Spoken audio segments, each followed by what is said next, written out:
Nous sommes sans doute en train de vivre la fin de l'hégémonie occidentale sur le monde. Nous nous étions habitués à un ordre international qui, depuis le XVIIIe siècle, reposait sur une hégémonie occidentale.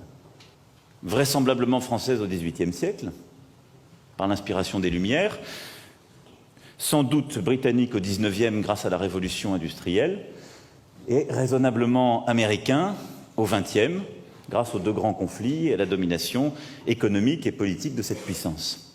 Les choses changent. Et elles sont profondément bousculées par les erreurs des Occidentaux, dans certaines crises, par les choix aussi américains depuis plusieurs années. Et puis, c'est aussi l'émergence de nouvelles puissances dont nous avons sans doute longtemps sous-estimé l'impact. La Chine au premier rang, mais également la stratégie russe, menée, il faut bien le dire, depuis quelques années avec plus de succès.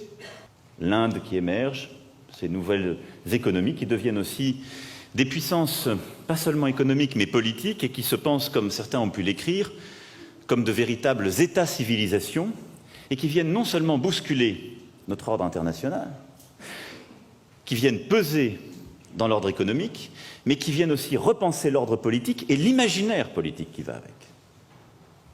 Tout ça doit nous poser des questions profondes. D'abord, nous faire constater que les habitudes, les dogmes qui étaient les nôtres ne sont plus valables. Nous devons être conscients que l'Europe n'est plus le principal interlocuteur de l'Afrique. Si nous voulons continuer à avoir cette relation privilégiée avec elle, nous devons changer de méthode. Flexibilité, rapidité, efficacité, voici comment utiliser nos instruments de financement pour soutenir les solutions africaines.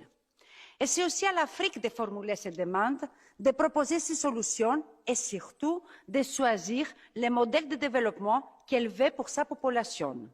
La brutalité, la prédation, le néocolonialisme, les méthodes utilisées par certains partenaires de l'Afrique ne sont pas les nôtres. C'est clairement dit. À vous jeunes de vous décomplexer et réfléchir à de nouveaux concepts, à de nouveaux modèles adaptés à notre environnement. Il est temps de sortir du mimétisme et de profiter des errements des autres pour prendre votre liberté. Mais surtout, il ne s'agit pas de quitter un maître pour un autre.